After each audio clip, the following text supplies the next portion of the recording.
I'm Grant Allen from Amarillo, Texas, and I currently live in Dallas, Texas. I spent a ton of time with my family. Both my sisters have 2 kids, trying to get outside. Started getting big into CrossFit, just kind of anything to keep me moving. We hired someone to take us home, and on our way home, got in a car accident.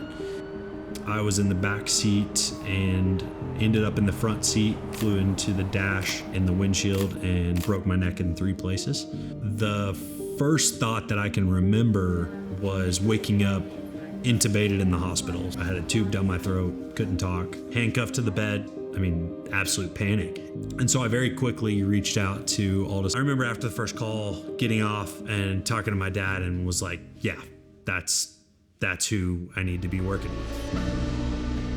From the beginning, it was aligned like, what do you need, Grant? Like, what do you need to live as close to a normal life as you possibly can? Because going through this process, it will never be a normal life. There's a delicate way to communicate that without dehumanizing me as a person. I think they did as good of a job as anybody could have ever asked for.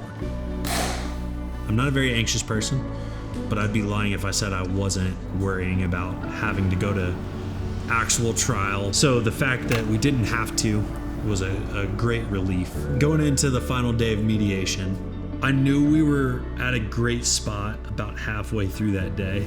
They even went the extra mile past that and tried to fight for more and just to try to make everything easier going forward. It didn't change what happened. It didn't change the accident.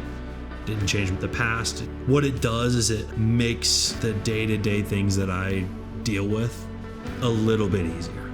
The last 2 years I've competed in the Adaptive CrossFit games. 2 years ago I got 5th in the world. I never thought that I would be in a position to be competing like that again. After my accident, I had to have a lift in the back of the bed that would pick my wheelchair up and bring it around to me. And while I still drive with hand controls in my current vehicle, I didn't have to put the lifts on my truck anymore, because now I step out of the truck, I use a cane in the truck, and I walk back to the bed of the truck, and I drop the tailgate and I pull it out and I sit down in my wheelchair.